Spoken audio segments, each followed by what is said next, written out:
हमने अपने साथी इंसानों को समाजी निज़ाम में पीछे रखा। हमने उनकी कोई परवाह नहीं की और ये तकरीबन 2000 साल तक जारी रहा। जब तक हम उन्हें बराबरी फराहम नहीं करते, कुछ ख़ास इलाज करने होंगे। सेफ्टी उनमें से एक है। रिजर्वेशन उस वक्त तक जारी रहना चाहिए जब तक इस तरह का फ़र्क ख़त्म ना हो। संघ आइन में फराहम करदा तहफ़्फ़ुज़ात की मुकम्मल हिमायत करता है।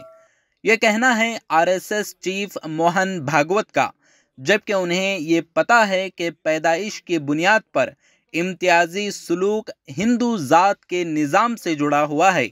आरएसएस चीफ की ये बात सरासर जुमला है, हालांकि वो खुद भी बहुत सी चीज़ों में इसकी मुखालफत ही करते हैं। हमने अपने ही समाज के बंधुओं को सामाजिक व्यवस्था के तहत पीछे रखा। उनका जीना पशु समान हो गया तो हमने चिंता नहीं की, और ऐसा कम से कम 2000 वर्ष चला ही है। धीरे धीरे महाभारत में ऐसे उदाहरण मिलते हैं जात पात के उल्लेख से, और कुछ बातें नहीं दी तो इक्का दुक्का है कि जन्म से जात पात नहीं बांधनी चाहिए वगैरह वगैरह। परंतु तब शुरू हो गया और धीरे धीरे बहुत विकट स्थिति में पहुंचा।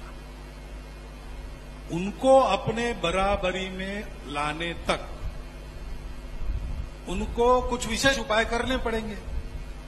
घर में अगर हम सब लोग हैं, दूध कम आता है, सबको दूध नहीं मिलता, लेकिन जो बीमार है उसको मिलता है, तो ऐसा हम कहते नहीं कि उसको क्यों दे रहे हैं। परिवार में सब समान है, लेकिन जो बीमार है उसकी विशेष चिंता करनी पड़ती है। ऐसा वो आरक्षण लागू किया है।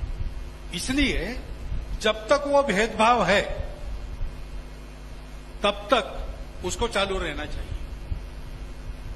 संविधान सम्मत जितना आरक्षण है उसको हम संघ के लोग तो पूरा समर्थन देते हैं।